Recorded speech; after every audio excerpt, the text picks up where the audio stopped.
জাদুল মাআদ গ্রন্থের মধ্যে এসছে আল্লাহ রাসূল সাল্লাল্লাহু আলাইহি সাল্লাম জীবনে ৫ বার নামাজে ভুল করেছেন। এর মধ্যে এই যে একটা বর্ণনা আসছে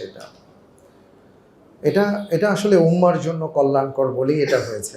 কারণ উনি যদি কখনো নামাজে ভুল না করতেন আর আমরা যদি নামাজে ভুল করতাম তাহলে পরের ওয়াক্ত থেকে শুরু হয়ে যেত।